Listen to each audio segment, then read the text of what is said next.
There's one big question that everyone's asking. Okay, what's that? Daniel Radcliffe. Oh, yeah.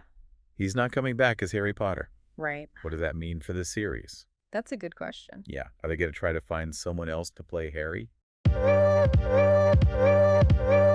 Okay, folks. Are you ready to jump back into the magical world of Harry Potter? Always. Yeah, me too. It seems like just when we thought the magic might be fading, Right. we're getting hit with not one, but two huge new development. So we've got a sequel to Hogwarts Legacy, which was a massive hit, as you know, in the works. Huge. And a brand new TV series coming to HBO. Wow. Yeah, so that's what we're diving deep into today. Sounds like a plan. And get this, the word on the street is that the game and the TV show are actually going to be connected. Oh, really? Yeah. How cool is that? That is interesting. So you could be playing through like some epic quest in Hogwarts Legacy 2 and then actually see like the fallout or the aftermath of those events play out on the show. Yeah, I mean, this reminds me of what we've seen with The Witcher, you know? Right. Like expanding that whole world across different mediums. Totally, yeah. Like the games, the books, and now we've got the Netflix series, which is doing really well. Absolutely. I mean, and it's no surprise that they're trying to do something similar with Harry Potter, right? Well, especially when you think about how well Hogwarts Legacy did.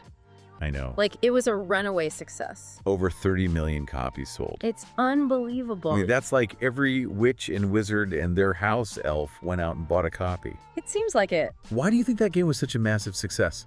Well, I think it really tapped into that desire that a lot of fans have had since reading the books to, like, really be immersed in that world. Yeah.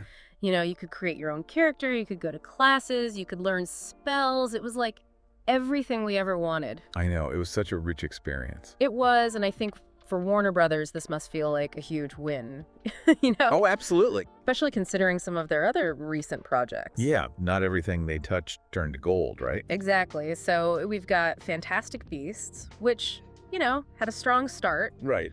but seems to have lost a bit of momentum. Yeah. And then there was the Suicide Squad game, which didn't really hit the mark. Not so much. So to have a massive success like Hogwarts Legacy, I think it's a real turning point for them. Absolutely. I mean, it really shows that they're, taking this seriously and really investing in it. Yeah. And they're really leaning into that success too. Oh, yeah. Like I was reading that David Haddad, the president of Warner Brothers Interactive Entertainment, he actually hinted that the developers of Hogwarts Legacy 2 are working directly with HBO. Oh, wow. On some of the story elements. So, that's pretty cool. I mean, can you imagine how cool that is? Yeah. I mean, talk about synergy, right? Totally. That's bringing those two worlds together in a really interesting way. Absolutely.